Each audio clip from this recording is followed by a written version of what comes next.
میرے نبی پاک بخاری مسلم حضور سید عالم صلی اللہ علیہ وسلم نے فرمایا مزدور کا حق بیان کیا نبی پاک نے، اور ایک بات ارشاد فرمائی تو اس کے اندر کئی پہلو، ایک حدیث میں کئی پہلو بیان فرمائے۔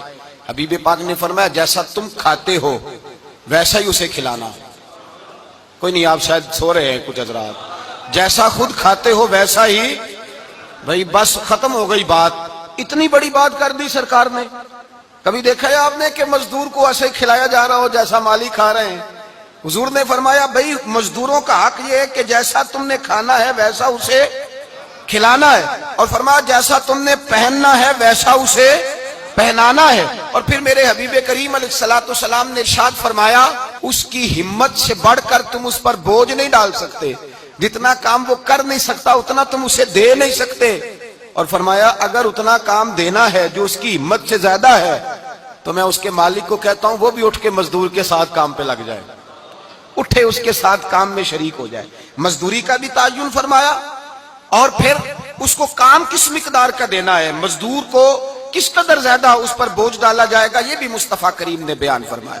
فرمایا جو لا یکلف اللہ نفسا الا وسعہا، اللہ بھی تم پر وہ بوجھ نہیں ڈالتا جو تم اٹھا نہیں سکتے، تو کسی مزدور کو تم ایسا کام نہیں بتاؤ گے۔ حضرت عثمان غنی رضی اللہ تعالیٰ عنہ ایک دن حضرت عمر فاروق سے کہنے لگے عمر بس کر دے یار، تیرے بعد بھی تو لوگوں نے خلیفہ بننا ہے، کیسے کوئی تیرے رستے پہ چلے گا؟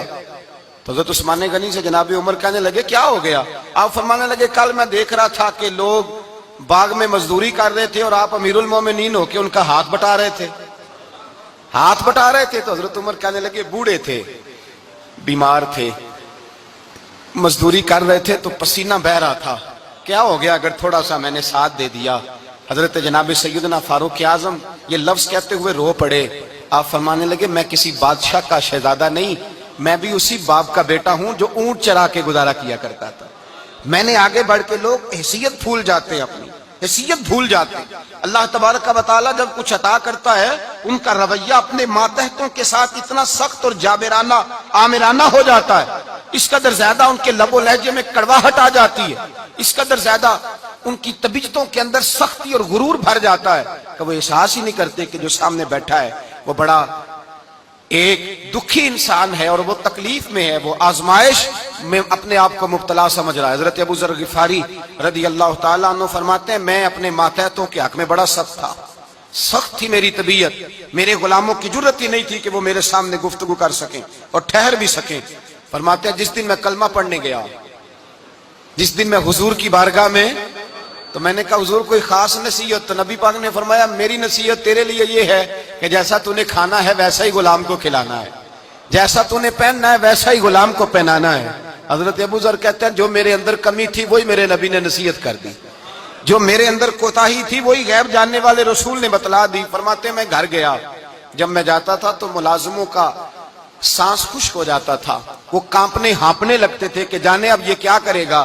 حضرت ابو ذر غفاری فرماتے ہیں میں گیا، ایک شخص سے میں نے کہا کھانا پکاؤ، کھانا پکایا، دسترخوان پہ لگایا اور اپنے سارے ملازموں کو کہا آؤ یار میرے ساتھ بیٹھ کے روٹی کھاؤ، آؤ سارے میرے ساتھ بیٹھ کے کھانا کھاؤ۔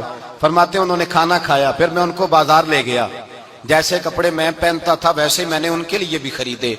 فرماتے ہیں میرے غلام کہنے لگے آقا خیر تو ہے نا، خیریت تو ہے نا، کیا ہوا؟ مزاج مبارک تو ٹھیک ہے، کیا ہو گیا؟